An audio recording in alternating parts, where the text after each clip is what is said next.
Welcome to Snoozecast, the podcast designed to help you fall asleep. On Snoozecast, we read excerpts from public domain works and, occasionally, original stories. Listen to us on snoozecast.com, like our Facebook page, and follow us on Instagram. We'd like to thank our listeners. If you enjoy our show and use an iPhone, please write us a review on the Apple Podcasts app. Also, share it with a friend. This episode is supported by having extra batteries when you need them. Tonight, we'll be reading the 1899 short story by Russian author Anton Chekhov titled The Lady with the Dog. The story describes a surprising love affair between two unhappily married people, Dmitri and Anna. This is one of Chekhov's most famous pieces of short fiction. Vladimir Nabokov, for instance, considers it as one of the greatest short stories ever written.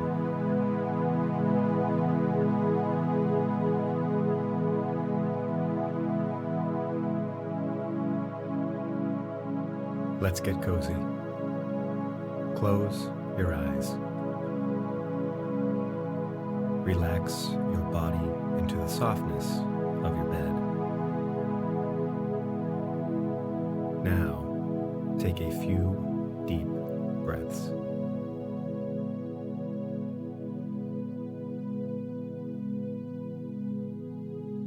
The Lady with the Dog. It was said that a new person had appeared on the seafront, a lady with a little dog.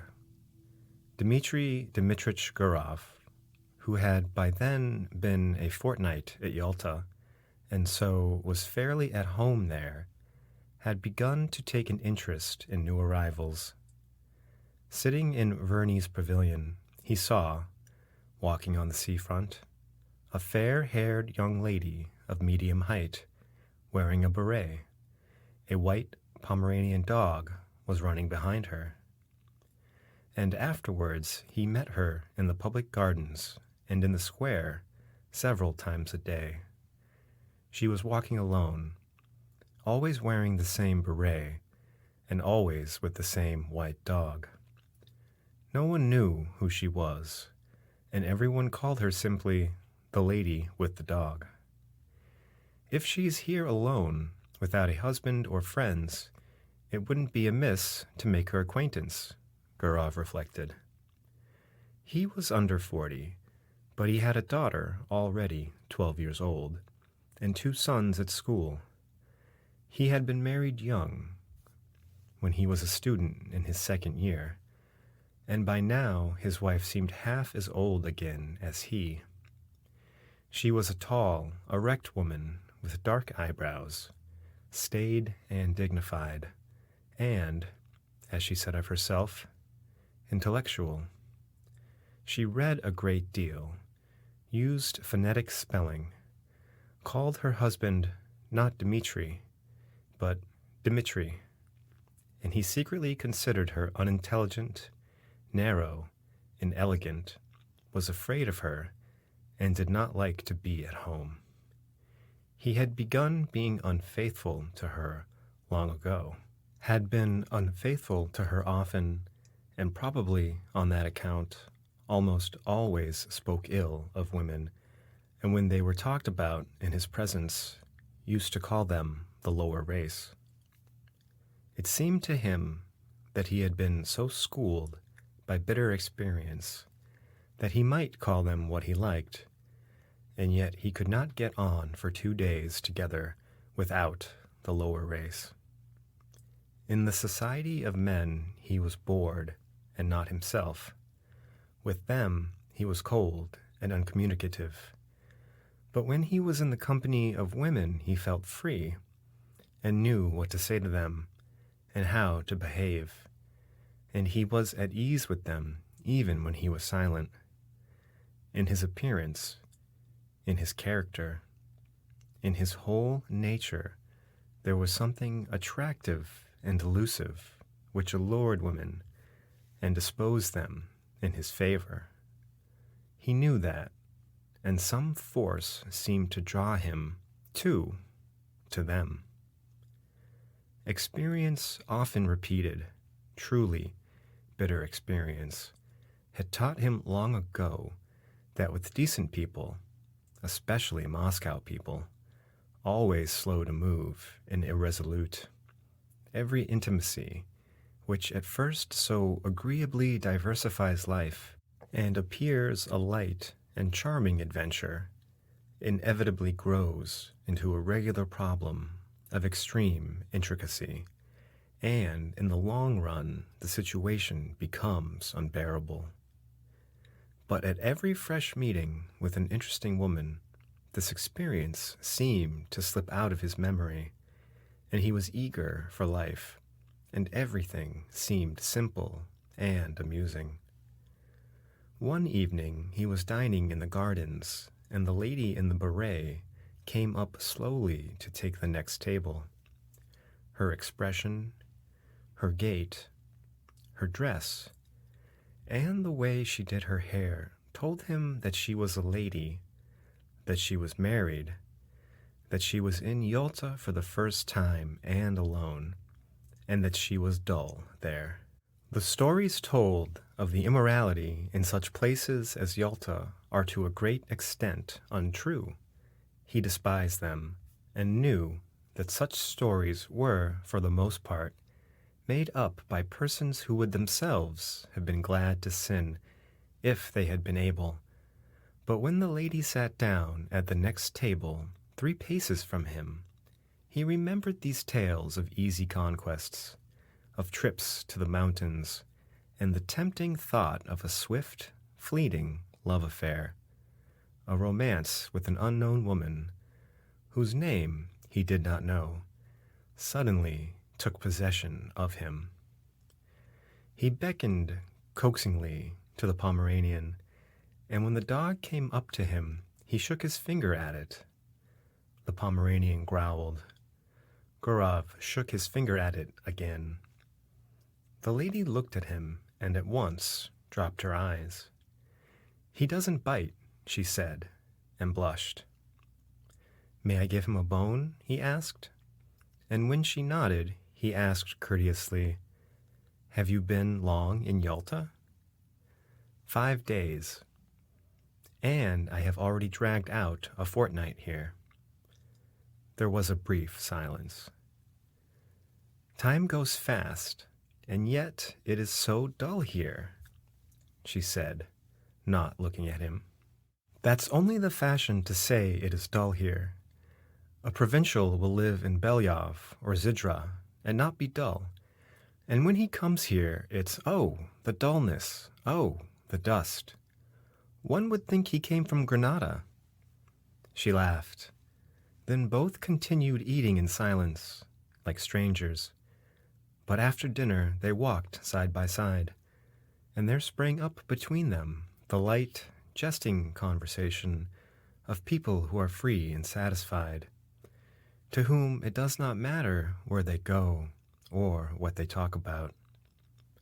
They walked and talked of the strange light on the sea. The water was of a soft, warm, lilac hue, and there was a golden streak from the moon upon it. They talked of how sultry it was after a hot day. Gurov told her that he came from Moscow, that he had taken his degree in arts, but had a post in a bank, that he had trained as an opera singer, but had given it up, that he owned 2 houses in Moscow, and from her he learnt that she had grown up in Petersburg, but had lived in S since her marriage. 2 years before, that she was staying another month in Yalta, and that her husband, who needed a holiday too, might perhaps come and fetch her. She was not sure whether her husband had a post in a crown department or under the provincial council, and she was amused by her own ignorance. And Gurov learnt, too, that she was called Anna Sergeyevna. Afterwards, he thought about her in his room at the hotel, thought she would certainly meet him next day. It would be sure to happen. As he got into bed, he thought how lately she had been a girl at school, doing lessons like his own daughter. He recalled the diffidence, the angularity that was still manifest in her laugh, and her manner of talking with a stranger. This must have been the first time in her life she had been alone in surroundings in which she was followed, looked at, and spoken to merely from a secret motive which she could hardly fail to guess. He recalled her slender, delicate neck, her lovely gray eyes. There's something pathetic about her anyway, he thought, and fell asleep. A week had passed since they had made acquaintance. It was a holiday.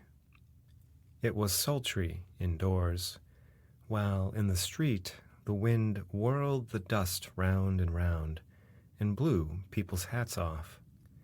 It was a thirsty day, and Gurov often went in the pavilion and pressed Anna Sergeyevna to have syrup and water or an ice. One did not know what to do with oneself. In the evening, when the wind had dropped a little, they went out on the groyne to see the steamer come in. There were a great many people walking about the harbor. They had gathered to welcome someone, bringing bouquets, and two peculiarities of a well-dressed Yalta crowd were very conspicuous. The elderly ladies were dressed like young ones, and there were great numbers of generals. Owing to the roughness of the sea, the steamer arrived late, after the sun had set, and it was a long time turning about before it reached the groyne. Anna Sergeyevna looked through her lorgnette at the steamer and the passengers as though looking for acquaintances, and when she turned to Gurov, her eyes were shining. She talked a great deal and asked disconnected questions, forgetting next moment what she had asked. Then she dropped her lorgnette in the crush. The festive crowd began to disperse. It was too dark to see people's faces. The wind had completely dropped, but Gurov and Anna Sergeyevna still stood as though waiting to see someone else come from the steamer. Anna Sergeyevna was silent now and sniffed the flowers without looking at Gurov. "The weather is better this evening," he said. "Where shall we go now? Shall we drive somewhere?" She made no answer. Then he looked at her intently, and all at once put his arm round her and kissed her on the lips, and breathed in the moisture and the fragrance of the flowers. And he immediately looked round him, anxiously wondering whether anyone had seen them. "Let us go to your hotel," he said softly, and both walked quickly. The room was close, and smelt of the scent she had bought at the Japanese shop. Gurov looked at her and thought, what different people one meets in the world. From the past he preserved memories of careless, good-natured women who loved cheerfully and were grateful to him for the happiness he gave them, however brief it might be, and of women like his wife who loved without any genuine feeling, with superfluous phrases, affectedly, hysterically, with an expression that suggested that it was not love nor passion, but something more significant, and of two or three others, very beautiful, cold women on whose faces he had caught a glimpse of a rapacious expression, an obstinate desire to snatch from life more than it could give. And these were capricious, unreflecting, domineering, unintelligent women, not in their first youth. And when Gaurav grew cold to them, their beauty excited his hatred, and the lace on their linen seemed to him like scales. But in this case, there was still the diffidence, the angularity of inexperienced youth, an awkward feeling, and there was a sense of consternation as though someone had suddenly knocked at the door. The attitude of Anna Sergeyevna, the lady with the dog, to what had happened was somehow peculiar, very grave, as though it were her fall, so it seemed, and it was strange and inappropriate. Her face dropped and faded, and on both sides of it her long hair hung down mournfully. She mused in a dejected attitude, like the woman who was a sinner in an old-fashioned picture. "It's wrong," she said. "You will be the first to despise me now." There was a watermelon on the table. Gaurav cut himself a slice and began eating it without haste. There followed at least half an hour of silence. Anna Sergeyevna was touching. There was about her the purity of a good, simple woman who had seen little of life. The solitary candle burning on the table threw a faint light on her face. Yet it was clear that she was very unhappy. "How could I despise you?" asked Gaurav. "You don't know what you are saying." "God forgive me," she said, and her eyes filled with tears. "It's awful. You seem to feel you need to be forgiven." "Forgiven? No. I am a bad, low woman. I despise myself and don't attempt to justify myself. It's not my husband but myself I have deceived, and not only just now. I have been deceiving myself for a long time. My husband may be a good, honest man, but he is a flunky. I don't know what he does there, what his work is, but I know he is a flunky. I was 20 when I was married to him. I have been tormented by curiosity. I wanted something better. There must be a different sort of life, I said to myself. I wanted to live, to live, to live. I was fired by curiosity. You don't understand it, but I swear to God I could not control myself. Something happened to me. I could not be restrained.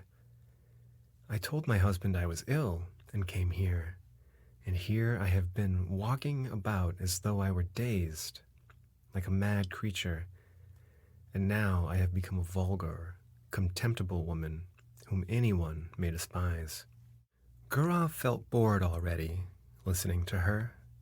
He was irritated by the naive tone, by this remorse, so unexpected and inopportune.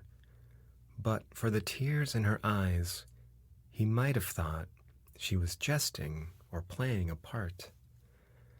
"I don't understand," he said softly. "What is it you want?" She hid her face on his breast and pressed close to him. Believe me, I beseech you," she said. "I love a pure, honest life, and sin is loathsome to me. I don't know what I am doing. Simple people say, the evil one has beguiled me, and I may say of myself now that the evil one has beguiled me." "Hush, hush," he muttered.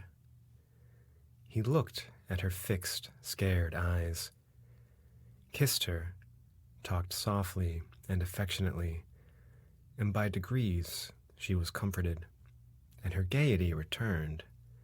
They both began laughing. Afterwards, when they went out, there was not a soul on the seafront.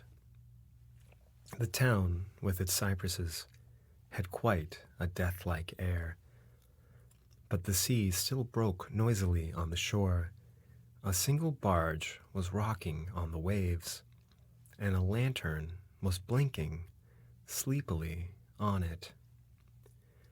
They found a cab and drove to Aranda. "I found out your surname in the hall just now. It was written on the board." "Von Dideritz," said Gurov. "Is your husband a German?"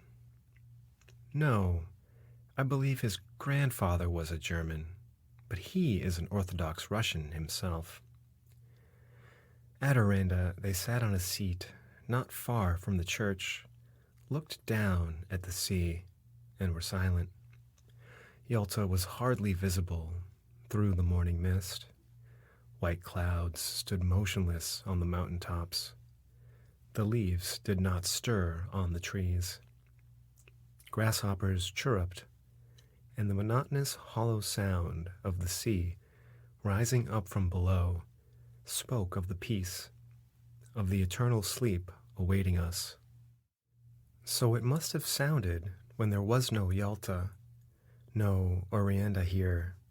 So it sounds now, and it will sound as indifferently and monotonously when we are all no more. And in this constancy, in this complete indifference to the life and death of each of us, there lies hid, perhaps, a pledge of eternal salvation, of the unceasing movement of life upon earth, of unceasing progress towards perfection. Sitting beside a young woman who in the dawn seemed so lovely, soothed and spellbound in these magical surroundings, the sea, mountains, clouds, the open sky, Gurov thought how, in reality, everything is beautiful in this world when one reflects. Everything except what we think or do ourselves when we forget our human dignity and the higher aims of our existence.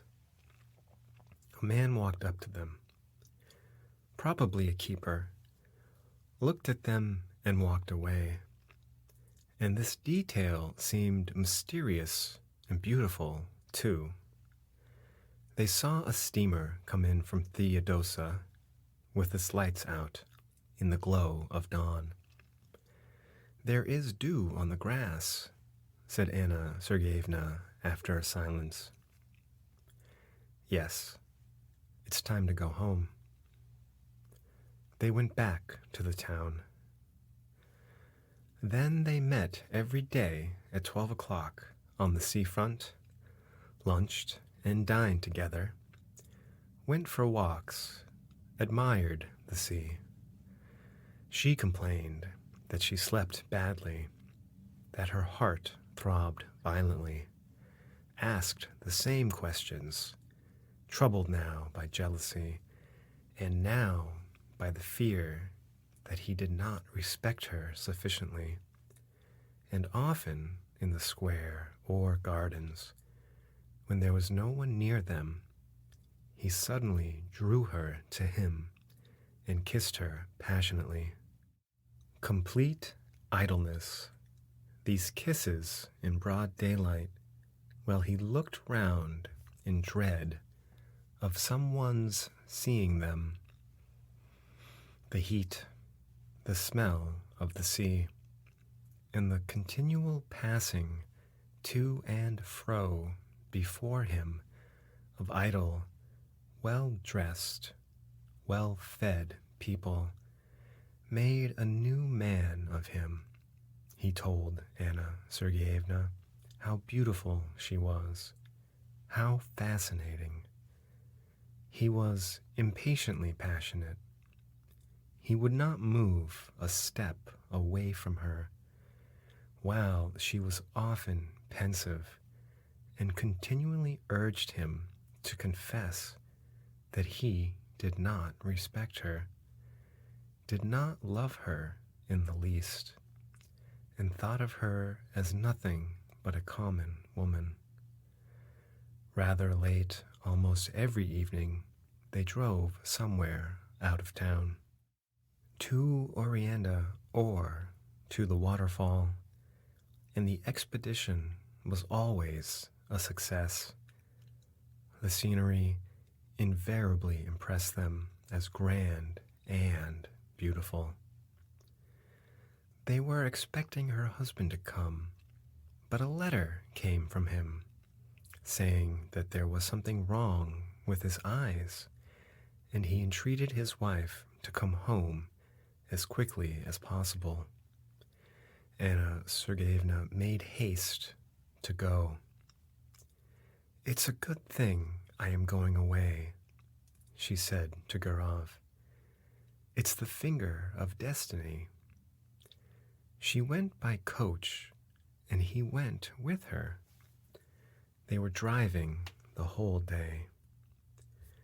When she had got into a compartment of the express, and when the second bell had rung, she said, "Let me look at you once more.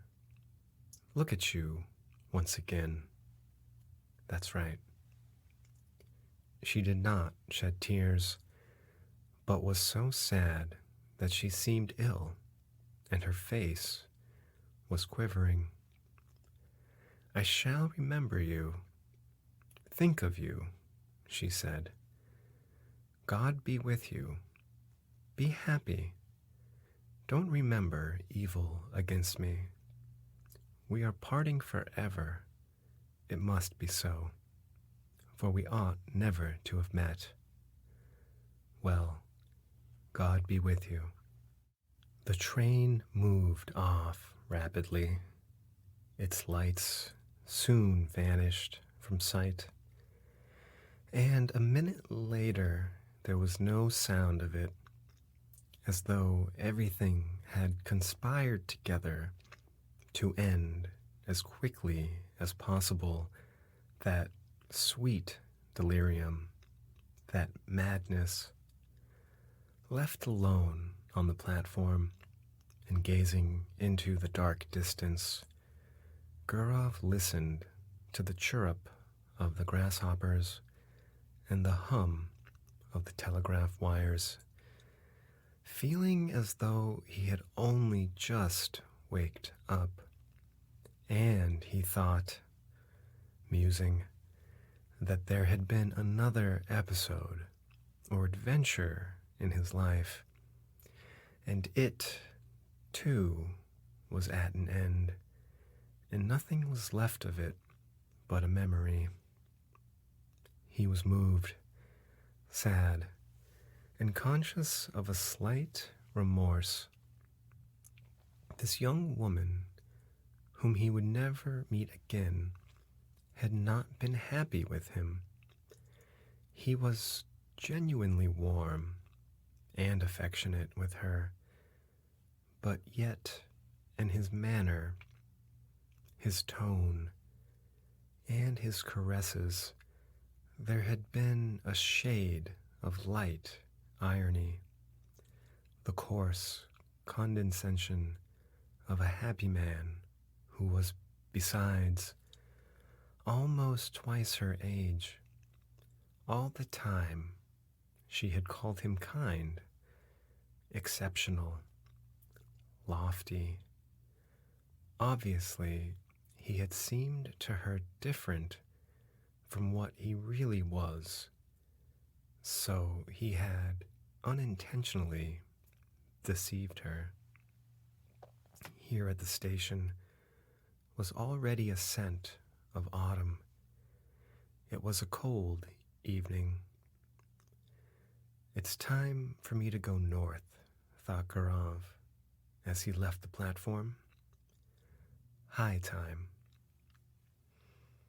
At home In Moscow, everything was in its winter routine. The stoves were heated, and in the morning it was still dark when the children were having breakfast and getting ready for school. And the nurse would light the lamp for a short time. The frosts had already begun. When the first snow has fallen, on the first day of sledge driving, it is pleasant to see the white earth.